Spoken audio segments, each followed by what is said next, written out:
G'day everyone, it's SDS SuperCoach, providing SuperCoach content for you. So I'm here to present my early 2023 premium players that I'm planning on having next year. Now, a lot can change between now and the new season, but this is just my early thoughts here. So it might not be too long of a video.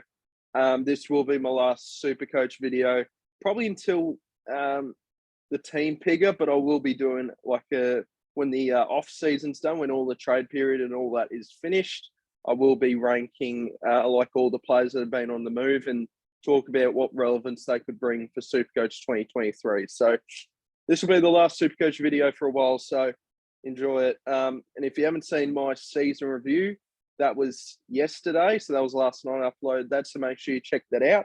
So yeah, anyway, let's get straight into it. Let's just go to players. And I will just look up.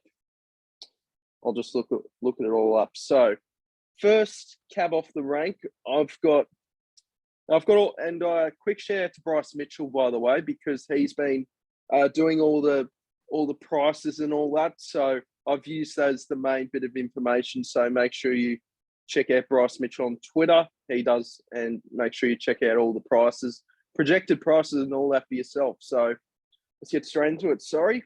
Oh, okay. So first off, we've got a player that I did own this year, and that's Jordan Dawson. I spelled that wrong. Jordan Dawson, 574k. But in SuperCoach 2023, he's projected to be 595k.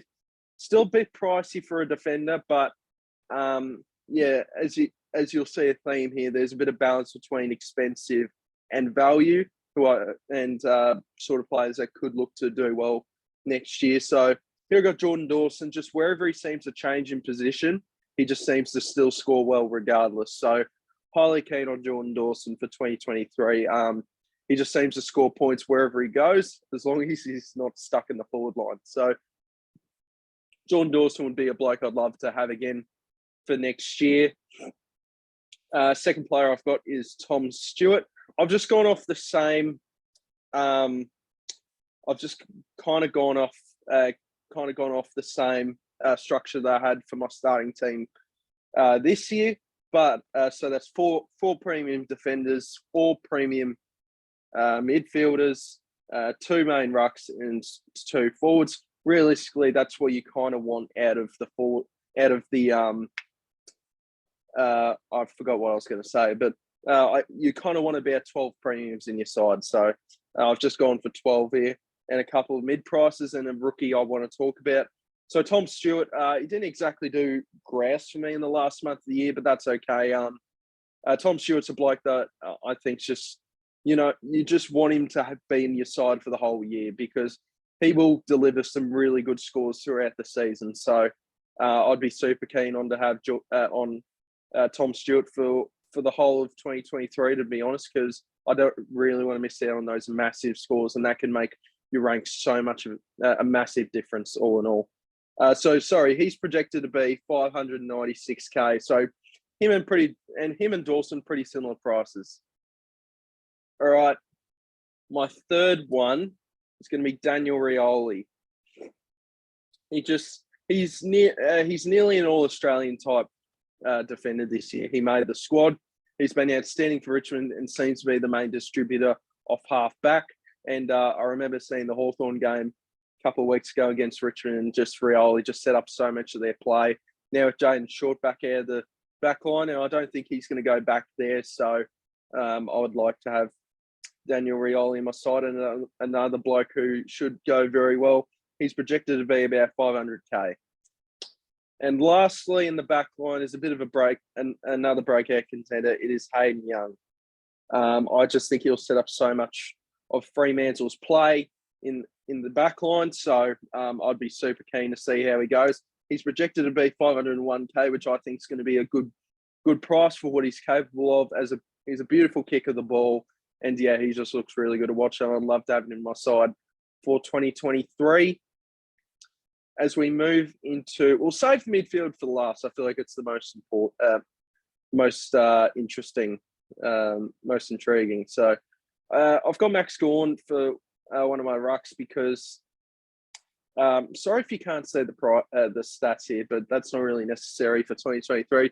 He's projected to be 614K, and that's a lot cheaper than he was last year. And with Luke Jackson not being in the side next year, well, I expect Luke Jackson to leave. I think Max Gawn's got a high upside once again to deliver some really good scores. He's not old yet. I think he's 30, but not too much older than that. So I'd be excited to have Max Gawn in the side. And once again, I don't really want to miss out on those massive scores. At 500K as well, roughly, is Rowan Marshall. Now with the announcement of Paddy Ryder retiring, I think this gives a big opportunity for Rowan Marshall. Obviously, if they don't play Tom Campbell or Jack Hayes, they might play Jack Hayes next year, to be fair. But I think Marshall might be the dominant ruck there. So I'd be super keen to have Marshall. And at 500K, that just seems too good to refuse and should get a lot of sole ruck time for 2023. So that's the ruck done. We'll do the forwards. This one is more for if he changes clubs. That's Timmy Taranto. He's projected to be 496K in the forwards. He should get forward status. I'm not too sure about all that. But, yeah, look, if he goes to Richmond, who I think he's expected to go to, I think Taranto would be straight in the middle. He would play a lot of midfield time. The only question would be is, do I trust him to play 22 games in the season? Let's just hope so. But his upside's tremendous. And finally, I'm going to put in the forward line. Look, ideally, I'd want Bont, but I don't know how much this sort of structure would cost. Might be a bit too much. So, look, if Bont's forward status, I'll probably go with him. I know he's so expensive, but he's just he could be a bloke where if he's fully healthy, he could cut stick early in the year. But it's going to be Josh Dunkley if he keeps forward status. So I think he should. He still spends quite a bit of time in the forward line, just due to all these Western Bulldogs midfielders. So, yeah, hopefully Dunkley can keep forward status, and he's just super reliable. He was super reliable for the most of the year, and, yeah, just another bloke that will put in a good shift. And we'll see if he changes clubs. If he changes clubs, wowee, this could be unreal for SuperCoach next year. All right. Let's head into the midfield.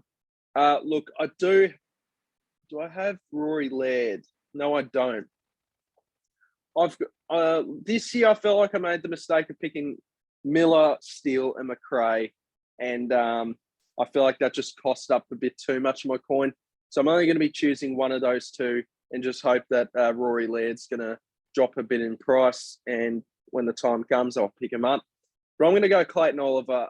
He's just been so reliable for the past God knows how long, probably 5 years. And, yeah, he's just an unbelievable player to watch, and just so consistent. And there'd be no reason for him to slow down.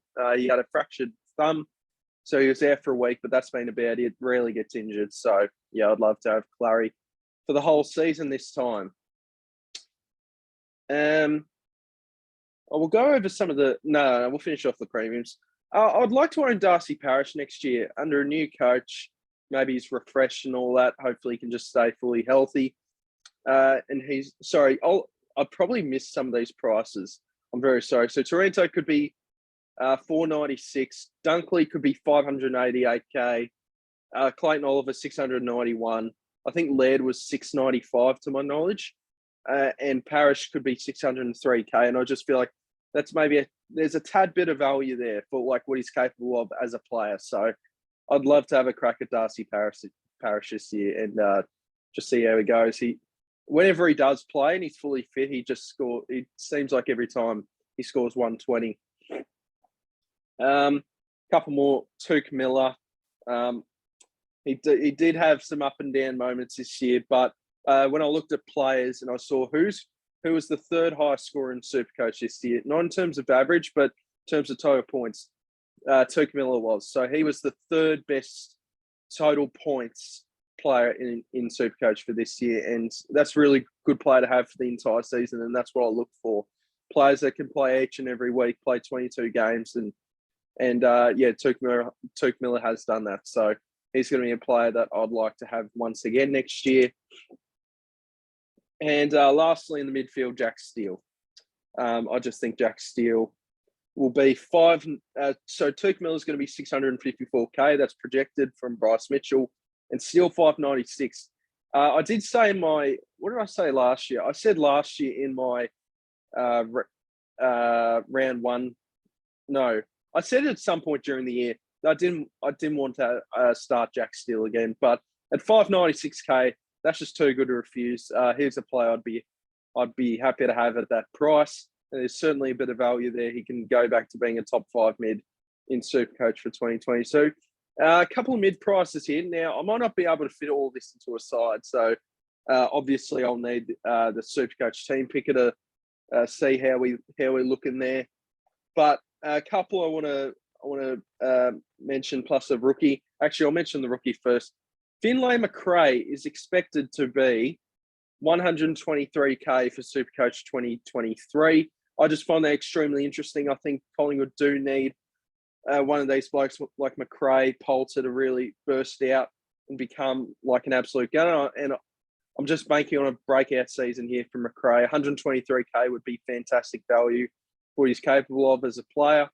And lastly, two more mid prices. Jacob Hopper, he's expected to join the Cats, I believe, and he'll be 328K, as Bryce Mitchell said. So I think 328K would be outstanding. He should get midfield opportunity week in, week out.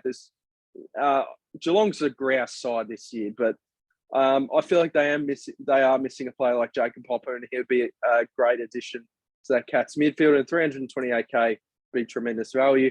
And lastly, Ben Cunnington. Now, Bryce Mitchell did say that he's projected to be 188K. And I just don't feel like they'll price him like that. I think they'll make him more of a 300 to 350, but even 300K to 350K, that's really nice price for Ben Cunnington. As we saw in SuperCoach last year, he scored extremely well. What did he average? He averaged 108. And that's really good to have. And look, that's kind of M8 territory. So we'll see what benefit it is for Clarko to be there and see how Ben Cunnington goes in the side. So glad to see he's fully healthy and all that. Would have been a terrible time for him and his family, what he went through. So good to see Ben Cunnington on field. And I'd like to add him for next year. If he's 300 to 350K, that's still awesome value. So that's what I'll be looking at. A couple of blokes I want to mention as well. Don Sheed could be 255K, so that's good. I think that's good as well, but I just prefer Hopper. And who's the other one? Elliot Yeo could be 296K. That is unbelievable value. But I can't pick the bloke. He just, anytime I watch a game of footy, he's subbed out. So I'm not sure if I could go down that route, but if you're brave enough to do it, then it's great value for what they're capable of. So that's my only thoughts for SuperCoach 2023. Hope you guys enjoyed my content once again this year. I will be uploading quite a bit of AFLW fantasy over the next 10 weeks. Tomorrow I'll do a video. As I've said, I've dislocated my knee. I'm in a knee brace, so I've got nothing much else to do at the minute. So I may as well upload a bit of AFLW content tomorrow. What day is it? Monday. I'll do 2 to 3 more videos before the AFLW season starts. And I hope you guys had a good year in SuperCoach as well. And I will see you for SuperCoach content, probably for the team picker. So I'll see you around then. Cheers.